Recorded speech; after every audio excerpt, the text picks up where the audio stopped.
আসসালামু আলাইকুম। আজকে চলে আসলাম আমি মাছের পুরোপুরি ভিডিওটা দেওয়ার জন্য। অনেক আমার প্রিয় ভাই ও বন্ধুরা অনেকেই জানতে চাইছে, ভাই ফুল ভিডিওটা দেন। তো ফুল ভিডিওটা সংগ্রহ করে রাখছিলাম, যে ভাবছিলাম এটা থেকে আরও রিল ভিডিও বানাবো, কিন্তু আপনাদের অনুরোধে পুরো ভিডিওটাই দিলাম। ওই যে দেখেন আমাদের পুকুর যে সেচছে, তারপরে এই মাছগুলো পাইছে। এই যে দেখেন অনেকগুলো বোয়াল মাছ। এই যে দেখেন, আসলে ভাই কি আপনাদেরকে বাসায় বলবো, আপনারা এই দৃশ্যগুলো দেখেন। গ্রামের এইরকম ন্যাচারাল দৃশ্য দেখতে কার না কার ভালো লাগে ভাই। মাছ ধরা যে কি একটা মজা। আসলে যারা শৈশবে মাছ ধরে, এখন জীবিকার তাগিদে বা পেটের দায়ে অনেকেই প্রবাসে আছে, অনেকেই শহরে আছে, এই শৈশবের এই মাছ ধরাটা যারা শৈশবে ধরছে তারা এখন কিন্তু এগুলো অনেক মিস করে।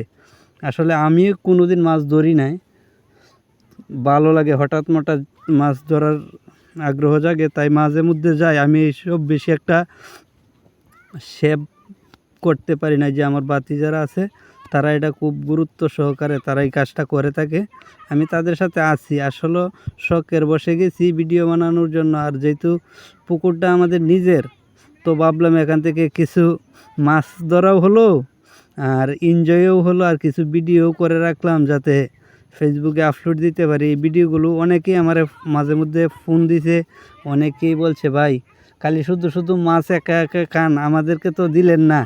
তো আসলে এই ভিডিও এইরকম কমেন্টগুলো খুবই আমার কাছে ভালো লাগে, আমি অনেক উৎসাহ পাই, এই জন্য আজকে ফুল ভিডিওটা দিলাম। তো আশা করি ফুল ভিডিওটা হয়তো সবাই দেখতে পারবেন না, কারণ এটা আমার পেজে আপলোড করবো।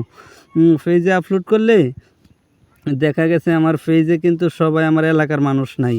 তো এই জন্য যারাই আছেন, যাদের সামনে পড়ে অন্তত ভিডিও, যে গ্রামের এরকম মাছ ধরার ভিডিও যদি আপনাদের ভালো লাগে, আমার এই যে গ্রামীণ পরিবেশটা যদি ভালো লাগে, আমার ভিডিওটা সবাই একটু শেয়ার করে দিয়েন। আর যারা এখন আমার পেজটা ফলো করেন নাই, ফলো করে দিয়েন। আর আমি উৎসাহ পেলে এরকম ভিডিও আরও দেওয়ার চেষ্টা করব ইনশাল্লাহ।